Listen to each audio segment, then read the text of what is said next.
अब हम लोग देखते हैं उर्विक के अनुसार संगठन के 8 सिद्धांत क्या क्या है। तो उन्होंने जो कहा है, उद्देश्यों का सिद्धांत, अनुरूपता का सिद्धांत, उत्तरदायित्व का सिद्धांत, स्केलर सिद्धांत, नियंत्रण के विस्तार का सिद्धांत, विशेषज्ञता का सिद्धांत, समन्वय का सिद्धांत और परिभाषा का सिद्धांत। उद्देश्यों का सिद्धांत अर्थात संगठन का उद्देश्य होता है और इस उद्देश्य के बिना संगठन नहीं होता है, इसलिए संगठन को प्रयोजन की अभिव्यक्ति होनी ही चाहिए, उसके उद्देश्य स्पष्ट रूप से सामने होने ही चाहिए। अनुरूपता का सिद्धांत, इससे आशा है कि जो कोई प्राधिकार में मिलते हैं तो वहाँ पर उसके साथ साथ उसके अनुरूप हमें उत्तरदायित्व का भी निर्वहन करने होते हैं, और उत्तरदायित्व और प्राधिकार एक तरह से दोनों सिद्धांत और उपसिद्धांत हैं, और एक तरह से कहे तो प्राकृतिक परिणाम के रूप में है। अनुरूपता अर्थात यह भी समझ सकते हैं कि जो कोई जिस भी प्राधिकार का इस्तेमाल करता है, जिसका उपयोग करता है, उसके अनुरूप उसको व्यवहार करना पड़ता है, उसके अनुरूप उसको कार्य करना पड़ता है, और इस तरह से प्राधिकार के साथ साथ उत्तरदायित्व स्वतः अस्तित्व में आ जाता है। और उत्तरदायित्व का सिद्धांत क्या हुआ, अर्थात जो कोई अधीनस्थ का कार्य होता है उसके लिए उच्च अधिकारी जिम्मेवार होते हैं। अधीनस्थ के कार्य के लिए उच्च अधिकारी का उत्तरदायित्व पूरी तरह से होता है, उच्च अधिकारी पर निर्भर करता है कि अधीनस्थ के कार्य की जिम्मेवारी वे लें। स्केलर का सिद्धांत अर्थात पदानुक्रम का सिद्धांत, पदसोपान का सिद्धांत, इसके अंतर्गत जो कोई वस्तु होती है या कोई एक श्रृंखला के रूप में होती है, जिसका कि ऊपर उच्चस्थ पदाधिकारी क्रमशः नीचे निम्नस्थ पदाधिकारी होते हैं, और एक तरह से कहें तो ड्यूटी की ग्रेडिंग होती है। हर स्तर के अधिकारी का अपना अपना ड्यूटी होता है, अपना अपना उत्तरदायित्व होता है, अपना अपना कर्तव्य होता है, और हर कोई अपने से जस्ट ऊपर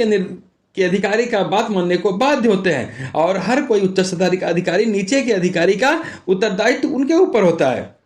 यहाँ पर पदसोपान के संदर्भ में एक तरह का कहे तो ग्रेड युक्त संगठन होता है, और निम्न स्तर अगले उच्च स्तर का आसन्न अधीनस्थ होता है। कोई अधिकारी है, अपने नीचे से अधिकारी का हुआ उच्चस्थ अधिकारी है, तो उसके वो जस्ट ऊपर कोई न कोई उच्चस्थ अधिकारी होते हैं, और इस तरह यह एक श्रृंखला का काम करता है, और जो कि एकदम निम्नस्थ से शीर्ष की ओर जाता है, आधार से उच्च की ओर जाता है। नियंत्रण के विस्तार का सिद्धांत अर्थात कोई उच्च अधिकारी है, वह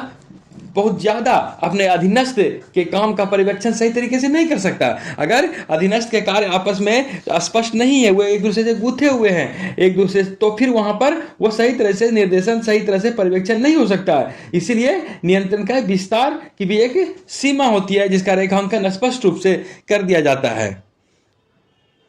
विशेषज्ञता का सिद्धांत अर्थात एक के कार्य को सीमित करके एक ही कार्य बनाना। कार्य के संदर्भ में जब तक स्पष्ट रेखांकन नहीं किया जाएगा, उसका स्पेशलाइजेशन नहीं किया जाएगा, तो फिर संगठन अपने प्रभावी रूप में काम नहीं कर सकता। इसलिए विशेषज्ञ के रूप में कार्य को वहां पर अंजाम दिया जाता है। और समन्वय का सिद्धांत अर्थात यहाँ पे हम यह कह सकते हैं, आपस में एक दूसरे से सहयोग लेना, आपस में एक दूसरे का कार्य करना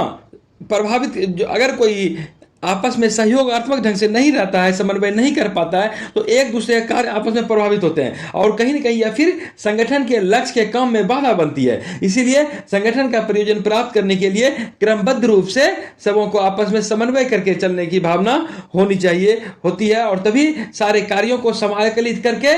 संगठन अपने अभिष्ट लक्ष्य को प्राप्त कर सकता है।